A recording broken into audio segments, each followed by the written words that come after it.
Pernah nggak sih kalian niatnya scroll sosial media, terus tiba-tiba muncul influencer kesukaan kalian, dan mereka ngerekomendasiin suatu produk, skincare atau fashion misal.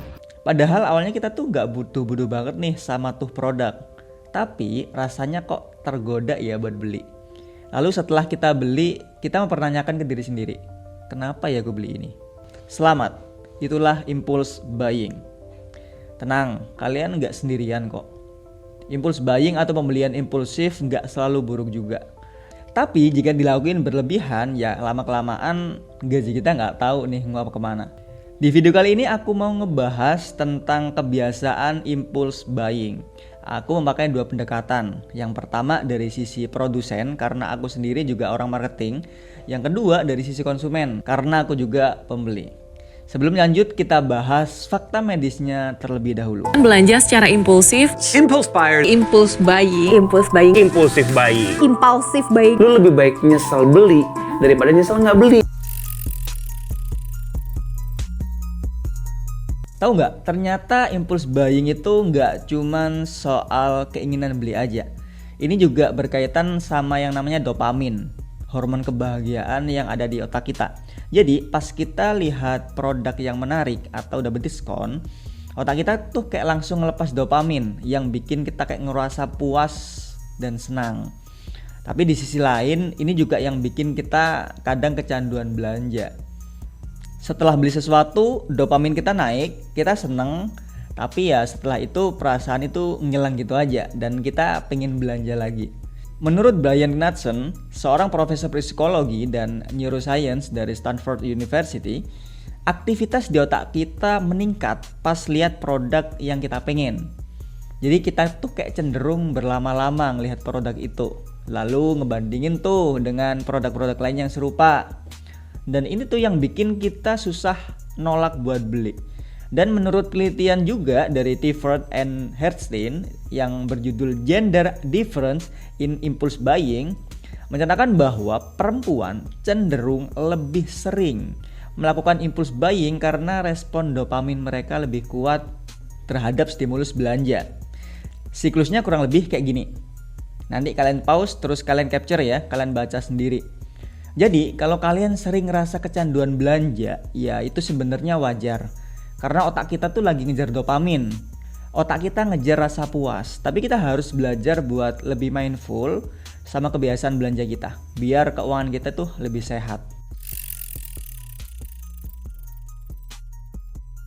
Nah, sebagai orang marketing, aku paham gimana caranya bikin konsumen tuh tergoda buat beli suatu produk. Ya di era digital kayak gini, seenggaknya ada 3 hal yang pasti dilakuin. Yang pertama ialah targeting. Kita sebagai marketer tuh pasti tahu siapa target pasar kita. Misalnya produk skincare atau fashion.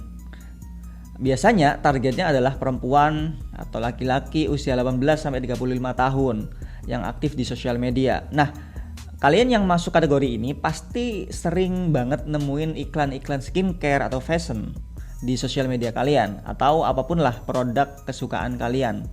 Belum lagi ada yang namanya iklan retargeting. Kalian buka TikTok ada iklan A, kalian buka Instagram muncul lagi iklan A, kalian buka YouTube atau aplikasi yang lain muncul lagi iklan A. Jadi itu yang namanya iklan retargeting. Dimanapun kalian berada, kalian bakal dikejar-kejar sama iklan. Dan yang kedua, kami sebagai marketer tuh juga sering memakai psychological triggers atau pemicu psikologis. Contohnya FOMO, ya kan? Kita bikin kalian tuh kayak ngerasa wah kalau aku nggak beli sekarang nih, ya kan kehabisan. Atau nanti kalau ditunda-tunda harganya bakal naik nih. Dan kami juga biasanya memakai social proof, di mana kami tunjukin tuh testimoni-testimoni demo produk, baik itu lewat KOL atau influencer yang relate dengan produknya. Atau juga bisa lewat afiliator. Sekarang kan ramai banget tuh afiliator ya kan, yang mempromosikan sebuah produk. Jadi kalian tuh kayak ngerasa kalau dia cocok, mungkin aku juga cocok nih. Dan yang ketiga, ada yang namanya limited time offer atau diskon-diskon lah ya. 11-11, 12-12. Yang bikin kalian tuh kayak ngerasa ya ini kesempatan langka nih, gak boleh dilewatin. Padahal bisa aja diskon itu cuma strategi aja biar kalian cepet-cepet beli. Di luar itu sebenarnya harga juga nggak beda-beda jauh atau mungkin bahkan sama. Barang juga ready stock. Logikanya kalau produk itu laku, ya suatu hari atau minggu depan mungkin itu bakal diproduksi lagi. Kecuali ini brand-brand besar ya. Tapi kalau untuk seller-seller Shopee, seller-seller yang ada di TikTok, ya nggak mungkin mereka itu limited offer. Apa yang laku yaitu yang diproduksi massal. Mungkin bedanya ada promo, ada harga yang lebih murah kayak gitu. Jadi sebagai marketer sebenarnya tuh kita punya banyak senjata buat bikin konsumen impulsif saat beli sesuatu. Tapi nggak semua strategi ini juga buruk kok. Tujuannya ya biar produk kita laku dan kalian juga dapetin manfaatnya. Tapi sebagai konsumen kalian juga harus aware nih sama strategi-strategi seperti ini biar kalian nggak kecanduan belanja impulsif. Nah sekarang kita bahas dari sisi konsumen. Sebagai pembeli, terkadang mereka tuh nggak sadar kalau kena jebakan pembelian impulsif. Apalagi kalau lagi stres atau lagi banyak pikiran, belanja tuh kayaknya jadi pelarian yang paling enak kali ya. Teruntuk perempuan, ngaku nggak kalian? Tapi pernah nggak sih kalian ngerasa setelah beli sesuatu secara impulsif, malah ngerasa nyesel? Misal nih, beli baju atau kerudung, yang padahal nih udah banyak banget dan numpuk banget di lemari. Atau misal beli skincare, padahal skincare sebelumnya tuh belum habis. Bahkan setelah beli skincare baru, yang lama tuh gak kepake berai, ditinggalin. Padahal mah kemarin udah komitmen ya mau nabung. Giliran dikirim link Shopee sama Besti. Apa itu komitmen? Nah ini yang bikin kita harus lebih aware sih sama kebiasaan impulse buying ini.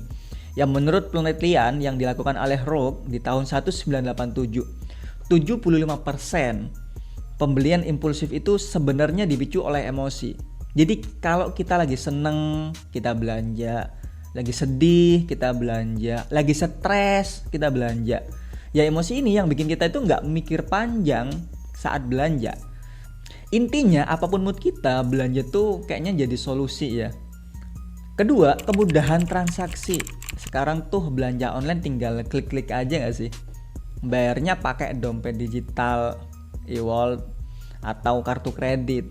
Nggak kerasa udah keluar duit banyak nih. Apalagi kalau ada fitur pay later atau cicilan 0%. Wah, jadinya makin gampang deh kita buat belanja tanpa pikir panjang. Jangan remehin sama pengaruh sosial media juga dan influencer. Menurut penelitian yang dilakuin oleh Jafarova dan Bowes di tahun 2021, 40% konsumen beli produk tuh karena rekomendasi influencer. Padahal awalnya tuh gak butuh-butuh banget, tapi ya mau gimana lagi ya. Kayak kalau gak ngikutin tuh kayak kurang gitu ya.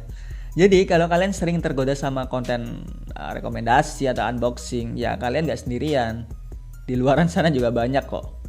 Tapi di balik kemudahan itu ada tanggung jawab yang harus kita pikirin. Apakah barang yang kita beli benar-benar kita butuhin atau cuman sekedar kepuasan sesaat aja? Jadi sebagai konsumen kita juga harus belajar buat lebih mindful sama kebiasaan belanja kita. Ya bukan berarti nggak boleh belanja sama sekali ya, tapi lebih ke arah belanja yang lebih terencana dan sesuai dengan kebutuhan. Sebenarnya udah banyak financial education di luaran sana. Kayak misal bikin pos pengeluaran, batasi penggunaan sosial media, atau cari hobi atau aktivitas lain biar fokus kita itu teralihkan. Tapi semua itu efektif nggak sih? Ya bisa dikatakan efektif nggak efektif ya, tergantung orangnya. Sebenarnya otak kita tuh perlu beradaptasi dulu. Nggak bisa langsung kayak ngerubah kebiasaan belanja impulsif kayak gini kalau kita nggak latihan. Ya intinya tahu aja nggak cukup, kita perlu praktek. Kalau aku pribadi boleh saran, pertama kita buat financial tracking dulu. Kita harus aware dulu nih, uang kita tuh larinya kemana aja sih. Jadi tiap hari kita catat habis berapa dan untuk apa aja. Bahkan kalau bisa setiap uang yang keluar langsung kita catat, biar kita juga nggak lupa.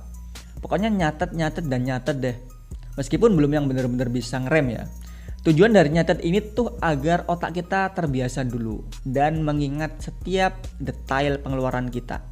Jadi kayak udah terekam gitu loh di memori kita. Kedua, let's say udah 1-2 minggu nih berjalan kita nyatet.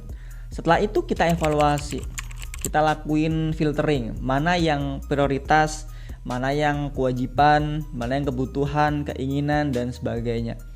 Ingat, ngerubah hal kayak gini tuh nggak bisa instan, semua butuh proses.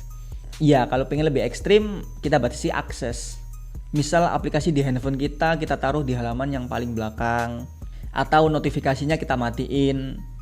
Bahkan bisa sampai nge-unfollow akun-akun yang menurut kita itu nggak penting-penting banget buat diikutin. Ya, hal ini tujuannya satu, agar kita nggak mudah terinfluence sama mereka. Jadi impulse buying itu sebenarnya wajar-wajar aja, selama kita bisa mengontrol ya. Sebagai marketer, aku juga paham gimana strategi-strategi marketing bisa bikin seorang konsumen itu tergoda. Tapi sebagai konsumen, kita juga harus lebih aware sama kebiasaan belanja kita sendiri. Yang penting jangan sampai impulse buying ini bikin keuangan kita nggak sehat, atau bahkan bikin kita nyesel di kemudian hari. Yuk mulai sekarang kita lebih mindful sama kebiasaan belanja kita. Sekian dulu pembahasannya. Kalau video ini bermanfaat, jangan lupa untuk like, share, dan subscribe. Jangan lupa untuk think, opportunity, and best practice. Good luck.